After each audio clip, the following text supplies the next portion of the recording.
যদি উত্তর ঠিক না হয় তাহলে তাকে পিটানো হবে, যার চিৎকার শুনতে পাবে সারা পৃথিবীর জীবজন্তু, জড় পদার্থ সবকিছুই চিৎকার শুনতে পায় এই বাটিটা, চিৎকার শুনতে পায় এই প্যাকেটটা, চিৎকার শুনতে পায় বাল্বটা, চিৎকার শুনতে পায় সামিয়ানা, কিন্তু মানুষ এবং জিন শুনতে পায় না। হাদিস বুখারী মুসলিম, এই কথাই মুহাম্মদ সাল্লাল্লাহু আলাইহি সাল্লাম বলেন, তার নাম কবর। কবর বলতে বাড়ির পিছন দিকে যে 2-2.5 হাত গর্ত করে মানুষকে ঢেকে দেওয়া হয়েছে তার নাম কবর নয়। কবর বলতে যদি এই কবরই হয় তাহলে যাকে বাঘে খেলো তার কবর কোথায়? কবরস্থানে যে ঢেকে দিয়েছে তাকে, এর নাম কবর নয়। যদি এটাই কবর হয় তাহলে পানিতে ডুবে হারিয়ে গেল যে তার কবর কোথায়? কবর যদি এটাই হয় তাহলে যে আগুনে জ্বলে ছাই হয়ে গেল তার কবর কোথায়? শুনুন, মানুষ মরার পর থেকে নিয়ে বিচারের দিন পর্যন্ত একটা সময়ের নাম কবর, এর নাম আলামে বারজাখ। একটা সময়ের নাম কবর। এই কবর থেকে আল্লাহ নবী দিন রাত পরিত্রাণ চাইতেন। কিয়ামতের মাঠ এর চেয়ে জটিল, কবর যত কঠিন কিয়ামতের মাঠ তার চেয়ে অনেক বেশি কঠিন। আল্লাহ রাসূল বলছেন, কিয়ামতের মাঠে সূর্যটা মানুষের মাথার 1 মাইল উপরে হবে। অর্ধ হাত কথাটি মিথ্যে, 1 মাইল উপরে হবে। আর এই সূর্যের তাপে মানুষ ঘেমে যাবে, ঘাম এত বেশি হবে, মিনুম মায়াকুন আলা কাবাইহে, কারো কারো ঘাম হবে টাকনু পর্যন্ত, মিনুম মায়াকুন আলা রকবাতাইহে, কারো কারো ঘাম হবে হাঁটু পর্যন্ত, মিনুম মায়াকুন আলা তারকাতেহি, কারো কারো ঘাম হবে নাক পর্যন্ত, গলা পর্যন্ত। আবার কেউ কেউ সাঁতার দিবে শরীরের ঘামে। আমি বুঝাতে অক্ষম কিয়ামতের মাঠ কত কঠিন। কবর যত কঠিন কিয়ামতের মাঠ তত কঠিন। আপনার বিচার যখন শুরু হবে তখন নিজের পরিচয় দিবেন। আইনাল জাব্বার আইনাল মুতাকাব্বির, স্বৈরাচারী, স্বেচ্ছাচারী, অহংকারী, বদ মেজাজের এক কথাই না মালিকুল আমলাক, আমি হচ্ছি রাজা ধীরাজ। কেউ কথা বলতে পারবে না, এরকম ক্ষমতা নিয়ে তিনি বিচার শুরু করবেন। কারো কথা বলার কোনো ক্ষমতা থাকবে না। সম্মানিত দিনী ভাই বোন, এরপরই হচ্ছে জাহান্নাম। মহান আল্লাহ বলেন, ফাআম্মা মান খাফফাত মাওয়াজিনুহু ফাউম্মুহু হাবিয়া, বিচারের মাঠে যার নেকির পাল্লা হালকা হয়ে যাবে তার থাকার জায়গা হবে অতীব গভীর গহ্বর হাবিয়া। ওমাদরাকা মাহিয়া, মুহাম্মদ সাল্লাল্লাহু আলাইহি সাল্লাম আপনি বলতে পারেন হাবিয়া জাহান্নামটি কি? আপনার কি তার পরিচয় জানা আছে? আমি বলি তা হচ্ছে নারুন হামিয়া, জ্বলন্ত উত্তপ্ত আগুন। জাহান্নাম বলতে একটা আগুনের টুকরা, জাহান্নাম বলতে একটা আগুনের খণ্ড। এই ছেলে,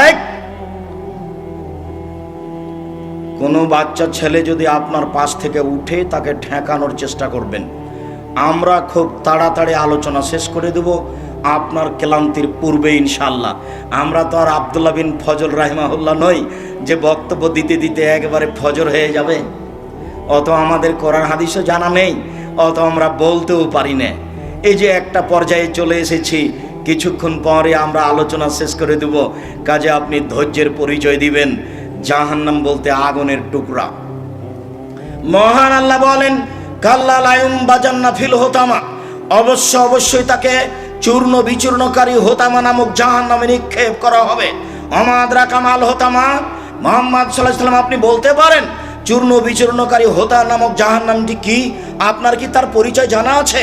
আমি বলি নারুল্লাহিল মুকাদা, তা হচ্ছে জ্বলন্ত উত্তপ্ত আগুন। এখানে আল্লাহ বলছেন জাহান্নাম বলতে একটা আগুনের টুকরা। মহান আল্লাহ বলেন, সাউসলিহে সাকার, অচিরে আমি তাকে সাকার নামক জাহান্নামে নিক্ষেপ করব। অমাদরাকা মা সাকার, মুহাম্মদ সাল্লাল্লাহু আলাইহি সাল্লাম আপনি বলতে পারেন সাকার নামক জাহান্নামটি কি? আপনার কি তার পরিচয় জানা আছে? আমি বলি লা তুবকি ওয়ালা তাজার, সাকার এমন একটি জাহান্নাম যেখানে মানুষ মরবেও না, যেখানে মানুষ বাঁচবেও না। জাহান্নাম এমন একটা জায়গা যেখানে মানুষ মরে না, যেখানে মানুষ বাঁচে না। আশ্চর্য জায়গা।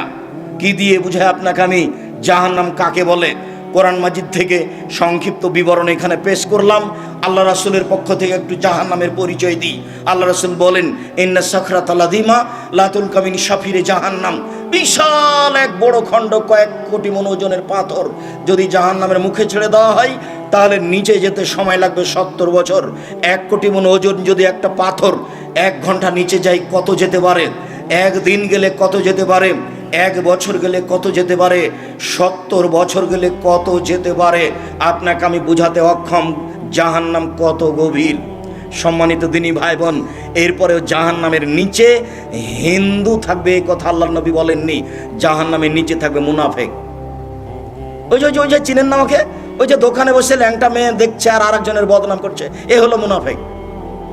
আপনি চিনতে পারেননি, ওখানে আড্ডা পিটে, ওই তো মুনাফেক। মানুষের বদনাম করলে, ঝগড়া করলে, অশ্লীল কথা বলে, সেই তো মুনাফেক। আজান হয়ে গেছে, মসজিদে যায় না, গল্প করে কাটালো, সেই তো মুনাফেক। রাত 2টায় ঘুমিয়েছে, সকাল 8টায় উঠে ফজরের সালাতে মসজিদে জানে, সেই তো মুনাফেক। আল্লাহর নবী বলছেন ও জাহান্নামের সবচেয়ে নিচে যাবে। এই ছেলে, আরেকজনের গায়ে হাত দিয়ে বসে আছো কেন? রেডি হও, প্রস্তুত হও, তোমার জন্য আমি কথা বলছি। উপস্থিত বৈঠকের মুসলিম বোন, আপনার একটা ইতস্তবোধ থাকা দরকার। এমনি তো আপনি দেবরের সাথে এসেছেন মোটরসাইকেলে চড়ে, আপনার হিসাব থাকা দরকার। এরপরে আপনি এখানে বসে গল্প করেন কোন লজ্জায়? আপনার একটু ইতস্তবোধের দাবি করি। আপনার জন্য এতগুলি ব্যবস্থা করা হয়েছে, 4টা ব্যবস্থা করা হয়েছে, জায়গা, প্রজেক্টরের ব্যবস্থা করা হয়েছে, আর আপনি গল্প করবেন কেন? শোনেন, এদিকে একটু শোনেন। আল্লাহ রাসূল সাল্লাল্লাহু আলাইহি ওয়াসাল্লাম বলেন 3 শ্রেণীর মানুষ জান্নাতে যাবে না, তার মধ্যে আপনি আছেন। নিজেকে বাঁচানোর চেষ্টা করেন। 3 শ্রেণীর মানুষ জান্নাতে যাবে না। 1, মধুমেনুল খামর, যারা নিয়মিত বিড়ি, তামাক, জর্দা, সিগারেট, গুল, নেশাদার দ্রব্য খায়, পান করে, তারা জান্নাতে যাবে না। 2, আর রাজলাতু মিনান নিসায়ে, পুরুষের বেশধারী নারী, যারা পুরুষের জুতা স্যান্ডেল পরে, যারা পুরুষের শার্ট প্যান্ট পরে, যারা পুরুষের পোশাক পরে, তারা জান্নাতে যাবে না। 3, দায়ুস আল্লাযী কুরফি আলাল খাবাসা, যে তার বাড়িতে বেহায়াই সুযোগ দিয়েছে, সে জান্নাতে যাবে না। যার মেয়ে, যার স্ত্রী নগ্ন পোশাকে চলে, সেই জান্নাতে যাবে না। আপনাকে আমি বড় পোশাক পরার জন্য অনুরোধ জানিয়েছি। আপনার আমি ব্লাউজ হারাম বলিনি, আপনি ব্লাউজ পরতে পারেন। শাড়ি আমি হারাম বলিনি, শাড়ি আপনি পরতে পারেন। আমি পরামর্শ দিয়েছি সালোয়ার কামিজ, মেক্সি চাদর পরেন, লম্বা হাতের জামা পরেন, কবজি পর্যন্ত জামা হবে, এইটা পরেন। ব্লাউজ আপনি বাড়িতে পরতে পারেন। যেখানে আপনার দেবর ভাসুর নেই, সেখানে আপনি ছোট ব্লাউজ পরেন, আরও কিছু পরেন, সেটা আপনার ব্যাপার। কিন্তু যেখানে আপনার দেবর ভাসুর আছে, সেখানে আপনি ছোট হাতের ব্লাউজ পরতে পারেন না, এটা হারাম। আল্লাহর নবীর নীতিকে মেনে চলার চেষ্টা করেন, জান্নাত হবে। মানুষের ক্ষতি করে জান্নাত কেনার চেষ্টা করিয়েন না। আপনার জন্য জান্নাত একেবারেই সহজ, আপনার জন্য জান্নাত একেবারেই সহজ, আপনার জন্য জান্নাত একেবারেই সহজ। আল্লাহর নবী বলছেন, পৃথিবীর নারী শোনো, তোমরা 4টা জিনিস করতে পারলে জান্নাতের সব দরজা খোলা। পৃথিবীর মহিলা, তোমরা শুনে রেখো, 4টা জিনিস করতে পারলে তোমাদের জান্নাতের সব দরজা খোলা। 1, সালাত খামসাহা, 5 ওয়াক্ত নামাজ সালাত। 2, সমাত সাহারাহা, রমজান মাসের সিয়াম রোজা। 3, আতাত বালাহা, স্বামীকে মেনে চলা, তিতে লাগলেও, মিঠা লাগলেও, খারাপ লাগলেও, ভালো লাগলেও স্বামীকে মেনে চলতে হবে। 4, আহসানাত ফারজাহা, জেনায় লিপ্ত হলো না। জেনায় লিপ্ত না হওয়া, এই 4টা কাজ আছে যার, জান্নাত আছে তার। এই 4টা কাজ আছে যেই মহিলার, জান্নাত আছে তার। 3 নম্বর কথা, আপনার স্বামীর মুখ খারাপ, এ কথাই ঠিক, এরপরেও মেনে চলতে হবে। আপনার স্বামীর আচরণ খারাপ, এ কথাই ঠিক, এরপরেও তাকে মেনে চলতে হবে। আপনি তার সাথে থাকবেন, সপ্তাহ সপ্তাহ, মাস মাস কথা বলবেন না, ফলাফল জাহান্নাম হবে। এই সংসারের প্রয়োজন নেই, আপনি তাকেই মেনে চলুন। আমি আপনার দিনী ভাই, আমি পরামর্শ দিচ্ছি, একে বাদ দিয়ে অন্য জায়গায় কোনো সংসার করলে সেটা এর চেয়ে খারাপ হতে পারে। অতএব আমি আপনার দিনী ভাই হিসেবে আপনাকে পরামর্শ দিয়ে যাচ্ছি, আপনি এই স্বামীকে মেনে চলুন, জান্নাত হবে। অন্যথায় খোলা তালাক করে নেন, নিজেকেও বাঁচান, তাকেও বাঁচান। যার জেনায় লিপ্ত হবেন না, যদি হয়েই যায় তাহলে তওবা করেন, আর কোনোদিন এই কাজ করবেন না। আল্লাহ আপনার জন্য জান্নাতুল মা ঘোষণা করেছেন। আল্লাহ বলেছেন, পৃথিবীর মানুষ অনাহা নাফসা আনিল হাওয়া ফাইনাল জান্নাত হিয়াল মা। কেউ যদি প্রবৃত্তিকে ঠেকাতে পারে, অশ্লীল কাজ আর করবো না বলতে পারে, আমি আল্লাহ তাকে জান্নাতুল মাওয়া দিয়ে দিলাম। আপনার নিরাশার কিছু নেই, 4টা কাজ করলে আপনি জান্নাতে যেতে পারবেন। শুনুন, অতএব রাসূলের কথাটা মনে রাখেন। 3 শ্রেণীর মানুষ জাহান্নামে যাবে। 1, বিড়ি, তামাক, জর্দা, সিগারেট, গুল, নেশাদার দ্রব্য খায়, পান করে যারা। 2, পুরুষের পোশাক পরে যারা, যারা পুরুষের শার্ট প্যান্ট পরে, যারা পুরুষের পোশাক পরে, তারা জান্নাতে যাবে না। 3, যারা দায়ুস, যাদের বাড়িতে বেহাই আছে, তারা জান্নাতে যাবে না। রাসূল সাল্লাল্লাহু আলাইহি ওয়াসাল্লাম বললেন, পৃথিবীর মানুষ শুনে রেখো, সিনফান মিন আহলিন নার, 2 শ্রেণীর মানুষ ওরা জাহান্নামে যাবে, আমি তাদের দেখিনি। 2 শ্রেণীর মানুষ তারা জাহান্নামে যাবে, আমি তাদের দেখিনি। 2 শ্রেণীর মানুষ তারা জাহান্নামে যাবে, আমি তাদের দেখিনি। 1, তাদের হাতের থাকে লাঠি, কাজ নাবিল বাকারে গাভীর লেজের মতো, তাদের হাতে থাকে লাঠি গাভীর লেজের মতো, একদিক মোটা একদিক চিকন, তারা মানুষকে মারে। সরকারি এক শ্রেণীর মানুষ, তারা মানুষকে মারে এরকম লাঠি দিয়ে। স্কুল কলেজে পড়ে যারা, তারাও মানুষকে মারে এরকম লাঠি দিয়ে। নির্বাচন করে যারা, অনেকেই দাম্ভিক ক্ষমতার জোরে আরেকজনকে মারে তারা। রংপুর জেলে 20-25 বছর থেকে কোনো মানুষ আছে, হাজারো মানুষ আছে, সে নিজেই জানে না আমি কেন জেলে। জজ জানে না ঘটনা কি, উকিল জানে না ঘটনা কি, যে জেলে আছে সেও জানে না ঘটনা কি। কিরে, আমি তো সেদিন রাজশাহীতে ছিলাম, আমি কি করে 1 নম্বর আসামি হলাম হারা গেছে? অবাক কথা, তারও জানা নাই ঘটনা কি। ও এখন জেলে আছে 20 বছর থেকে, সে নাকি 1 নম্বর আসামি। অবাক কথা। এরই নামে জুলুম, এরই নামে অত্যাচার। জুলুমবাজি করে, অত্যাচারী করে কোনো মানুষ সফলতা আনতে পারে না, তার জাহান্নাম সুনিশ্চিত। তার বিচার হবে পরে। শুনুন, বিচারের মাঠ হচ্ছে ভালো মানুষের জন্য 1 ওয়াক্ত সালাতের সময়সীমা 5 মিনিট, 7 মিনিট, 10 মিনিট।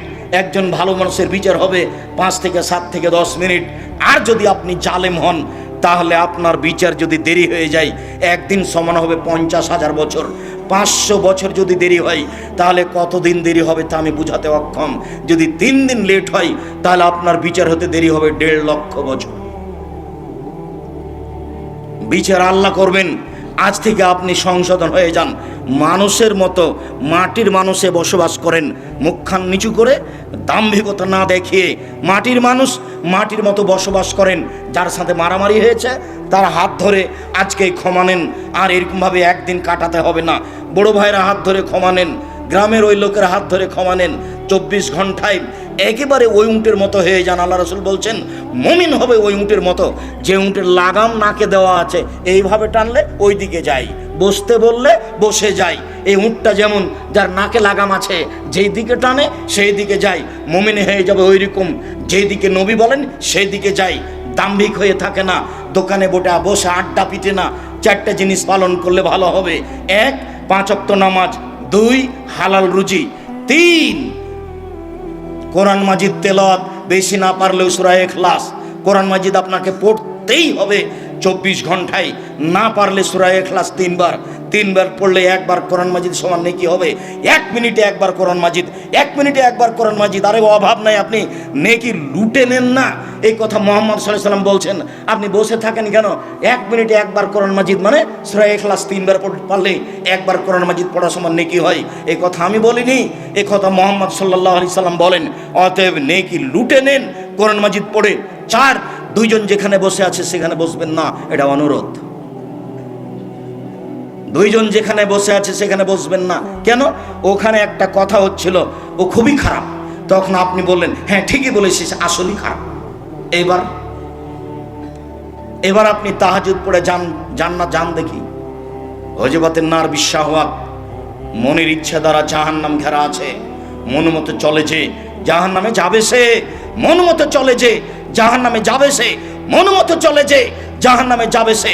শুধু ঘুষ খায় যে মন মতো চলে সে, দোকানে বসে আড্ডা পিটে যে মন মতো চলে সে, ল্যাংটা মেয়ে দেখে যে মন মতো চলে সে, নগ্ন পোশাক পরে যে মন মতো চলে সে, মিথ্যে কথা বলে যে মন মতো চলে সে, দোকানে বসে আড্ডা পিটে যে মন মতো চলে সে, দাড়ি চাঁচে যে মন মতো চলে সে, টাকনু নিচে প্যান্ট পরে যে মন মতো চলে সে, অহেতুক কথা বলে যে মন মতো চলে সে, নামাজ পড়ে না যে মন মতো চলে সে, মানুষের ক্ষতি করে যে মন মতো চলে সে, মানুষের প্রতি অন্যায় করে যে মন মতো চলে সে, জোর করে জমি দখল করে যে দলীয় দাপটে মন মতো চলে সে, মন মতো চলে যে জাহান্নামে যাবে সে। আমি বলিনি, মুহাম্মদ সাল্লাল্লাহু আলাইহি ওয়াসাল্লাম বলেছেন হযরতের নার বিশাহওয়াত, মনের ইচ্ছা দ্বারা জাহান্নাম ঘেরা আছে। মন মতো চলে যে জাহান্নামে যাবে সে। হযরতে জান্নাতুল মাকারহে, নিয়ম নীতি কষ্ট ক্লেশ সত্য কথা তাহাজ্জুদ ত্যাগ তিতিক্ষা দিয়ে জান্নাত ঘেরা আছে। হাদিস বুখারী মুসলিম। জান্নাত সহজ নয়, নিয়ম নীতি দ্বারা ঘেরা আছে, মনের ইচ্ছা দ্বারা জাহান্নাম ঘেরা আছে। রাসূল সাল্লাল্লাহু আলাইহি সাল্লাম বলেন, পৃথিবীর মানুষ শুনে রেখো, ইন্না জিলদাহু ইসনানি ওয়া আরবাইনা জেরা, একজন জাহান্নামের গায়ের চামড়া 42 হাত মোটা। রাসূল সাল্লাল্লাহু আলাইহি সাল্লাম বলেন, না ফাগাজু মিসলা বাইদা, একজন জাহান্নামের উরু রান 39 কিলোমিটার লম্বা, বাইজা পাহাড়ের সমান। অন্য জিরসাহু মিসলু উহুদিন, একজন জাহান্নামীর দাঁত উহুদ পাহাড়ের সমান। উহুদ পাহাড় 4 কিলোমিটার প্রশস্ত, 8 কিলোমিটার লম্বা। নিচে কত আছে তা মানুষ জানে না। আল্লাহ রাসূল বলছেন একজন জাহান্নামীর এই কাঁধের পরিধি ডান দিক থেকে বাম দিক পর্যন্ত 3 দিন 3 রাতের পথ। মুহাম্মদ সাল্লাল্লাহু আলাইহি ওয়াসাল্লাম বলেন একজন জাহান্নামীর বসার জায়গা বাইনা মক্কা আল মদিনা, মক্কা থেকে মদিনা 450 কিলোমিটার। একজন জাহান্নামীর বসার জায়গা যদি 450 কিলোমিটার হয়, প্রতি হাজারে যদি 999 জন লোক জাহান্নামে যায়, তাহলে পৃথিবীর শুরু থেকে নিয়ে কিয়ামত পর্যন্ত যত মানুষ এসেছে, যত মানুষ আছে, যত মানুষ আসবে, সবার যদি 999 জন লোক জাহান্নামে যায় আর একজনের বসার জায়গা যদি 450 কিলোমিটার হয়, তাহলে জাহান্নাম কত বড়। বিচারের মাঠে থাকবে জাহান্নাম, বিচারের মাঠে থাকবে জান্নাত, বিচারের মাঠে থাকবেন ফেরেশতা, বিচারের মাঠে থাকবেন আল্লাহ, বিচারের মাঠে থাকবে জিন, বিচারের মাঠে থাকবে মানুষ, বিচারের মাঠে থাকবে পশু প্রাণী। কি দিয়ে বুঝায় আপনাকে আমি বিচারের মাঠ কত বড়। জাহান্নামকে টেনে বিচারের মাঠে নিয়ে যাওয়া হবে, টেনে হেঁচড়ে। আল্লাহ সাবুন আলফা জেমাম, জাহান্নামের গায়ে 70,000 লোহার রশি থাকবে। প্রত্যেকটা রশিতে 70,000 ফেরেশতা থাকবেন। একজন ফেরেশতার এত ক্ষমতা, এই বিশাল পৃথিবীতে হাত ঢুকিয়ে গোটা পৃথিবী একজন উল্টে দিতে পারে। এত ক্ষমতার অধিকারী 70,000 ফেরেশতা থাকবেন এক একটা রশিতে। তারা টেনে জাহান্নামকে নিয়ে যাবে বিচারের মাঠে। তাহলে জাহান্নাম কোথাও রেডি আছে, জান্নাত কোথাও রেডি আছে। সম্মানিত দিনী ভাই বোন, এই জাহান্নাম কথা বলতে পারে, অবাক কথা। জাহান্নাম কথা বলতে পারেন। আল্লাহ রাসূল বলছেন তাহাজ্জাতিন নার আর জান্নাত, জান্নাত এবং জাহান্নাত হইচই লাগিয়ে দিবে, জাহান্নাম এবং জান্নাত হইচই লাগিয়ে দিবে। জাহান্নাম বলবে উসিরতু বিল মুতাজাব্বিরিন আল মুতাকাব্বিরিন, আমার ভিতর স্বৈরাচারী, স্বেচ্ছাচারী, দাম্ভিক কেন হইচই। আল্লাহ, আমার ভিতরে স্বৈরাচারী, স্বেচ্ছাচারী, দাম্ভিক, অহংকারী কেন? তখন আল্লাহ রাসূল বলছেন, আল্লাহ বলবেন ইন্নামা আনতি গাযাবি, জাহান্নাম তুমি আমার রাগ, জাহান্নাম তুমি আমার ক্রোধ। ওয়াদেবুকা বিনাশামিন ইবাদি, যাকে আমার ইচ্ছে শাস্তি দেওয়া, জোর করে জমি দখল করেছে ওকে শাস্তি দেব তোমাকে দিয়ে। তুমি হচ্ছে আমার রাগ, তুমি হচ্ছে আমার ক্রোধ। জাহান্নাম কথা বলতে পারে। যখন জাহান্নামে মানুষকে দেওয়া হবে, তখন জাহান্নাম বলবে আর কি কিছু আছে, আর কি কেউ আছে, কিছু আছে। এজাও রব্বুল ইজ্জত কাদামাহু ফিহা, তখন আল্লাহ তাআলা তার নিজ পাকে জাহান্নামে ঢুকিয়ে দিবেন। ঢুকিয়ে দিবেন যখন এনজাবি বাজ হইলা বাজ, জাহান্নামের কিছু অংশের মধ্যে ঢুকে গিয়ে বলবে কত কত কত, যথেষ্ট যথেষ্ট যথেষ্ট। জাহান্নাম কথা বলতে পারে। সম্মানিত দিনী ভাই বোন, জাহান্নামের খড়ি হবে মানুষ ও পাথর। জাহান্নামে কয়লা থাকবে না, জাহান্নামে আগুন থাকবে না। জাহান্নামের খড়ি হচ্ছে, কয়লা হচ্ছে মানুষ ও পাথর। মানুষ নয় পাপ করেছে জাহান্নামে যাবে, কয়লা কি করলো, পাথর কি করলো যে তাকে জাহান্নামে দেওয়া হবে? যেসব মূর্তিগুলো আপনারা রংপুরে করেছেন, যেসব মূর্তি আপনি বগুড়া সাতমাথায় করেছেন, আরও সারা পৃথিবীতে সরস্বতী, ভগবতী, কালী, দুর্গা, ঠাকুর, অনুকূল চন্দ্র, আপনার পাবলা মেন্টাল হাসপাতালের পিছনে, এদের সবকে জাহান্নামে দেওয়া হবে। আর নেতাদেরকে বলা হবে তোকে তো দিয়েছি, তোর নেতাকে দিয়েছি, ঠেকা দেখি। বিচারের মাঠ, জাহান্নামীদেরকে বেঁধে জাহান্নামে নিয়ে যাওয়া হবে। বিচারের মাঠে কেউ পালিয়ে যেতে পারবে না, এরকম কোনো ক্ষমতা কারো থাকবে না। আল্লাহ বলছেন খুজুহু ফাগুল্লুহু সুমাল জাহিমা সাল্লুহু, এদের ধরো, এদের শিকলবন্দি করো, এদের টেনে হেঁচড়ে জাহান্নামে নিয়ে যাও। পিছন দিকে হাত বাঁধা থাকবে, কেন? অপমান করার জন্য। ইন্দিরা গান্ধীর হাত বাঁধা থাকবে, কেউ খুলে দিতে পারবে না, অসম্ভব। পিছন দিকে হাত বেঁধে নিয়ে যাওয়া হবে অপমান করার জন্য। গাইবান্ধা পলাশবাড়ির মুজিবুর বিএসসি বলেছিলেন আমি নিজে নিজেই হাজতে চলে যাব জেলখানায়, আমার যেন হাত বাঁধা না থাকে, আমার হাতে হাত করা যেন না দেওয়া হয়। আমি সম্মানী মানুষ, জাতি দেখবে মুজিবুর বিএসসির হাতে হাত করা দেওয়া আছে, এটা আমি চাই না। অতএব আমি নিজেই যেতে রাজি আছি। অপমান করার জন্য হাত বাঁধা হবে, মূলত এইটা, অন্য কিছু নয়। জাহান্নামে বেঁধে নিয়ে যাওয়া হবে, জাহান্নামে নিক্ষেপ করার জন্য। জাহান্নামের শাস্তি, উল্লেখযোগ্য শাস্তি হচ্ছে আগুন। আগুনের পাহাড় হবে, উঠতে বলা হবে, নামতে বলা হবে। কারো কারো আগুন হবে টাকনো পর্যন্ত, কারো কারো আগুন হবে হাঁটু পর্যন্ত, কারো কারো আগুন হবে কোমর পর্যন্ত। গলা পর্যন্ত জাহান্নাম থেকে বাঁচার জন্য সংক্ষিপ্ত দোয়া, আল্লাহুম্মা আজরিনি মিনান নার, আল্লাহ তুমি আমাকে জাহান্নাম থেকে বাঁচাও। এই ছেলে দেখো তো, তুমি যদি এই ছোট্ট দোয়াটা 3 বার বলতে পারো, আল্লাহুম্মা আজরিনি মিনান নার, আল্লাহ তুমি আমাকে জাহান্নাম থেকে বাঁচাও, তুমি যদি 3 বার বলো, পাল্টা জাহান্নাম আল্লাহকে বলবে, আল্লাহ ও যখন এভাবে বাঁচতে চাচ্ছে তাহলে তুমি আমার মধ্যে তাকে দিও না। এটা জাহান্নাম পাল্টা বলবে। কাজে আপনি বলতে শিখুন। আর সালাম ফিরার পূর্বে আল্লাহুম্মা ইন্নী আউযু বিকা মিন আযাবি জাহান্নাম, এই দোয়া পাঠ করুন। 4টা কারণে কবরের শাস্তি হবে না।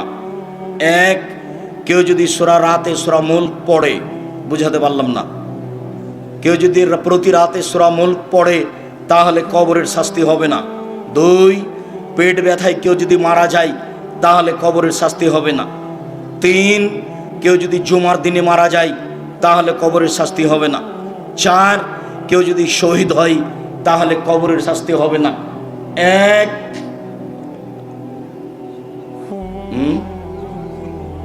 সূরা মুলক পড়লে রাতে কবরের শাস্তি হবে না। 2, পেট ব্যথায় মারা গেলে কবরের শাস্তি হবে না। 3, জুমার দিন মারা গেলে কবরের শাস্তি হবে না। 4, কেউ যদি শহীদ হয়ে যায় তাহলে কবরের শাস্তি হবে না। সম্মানিত দিনী ভাই বোন, আজকে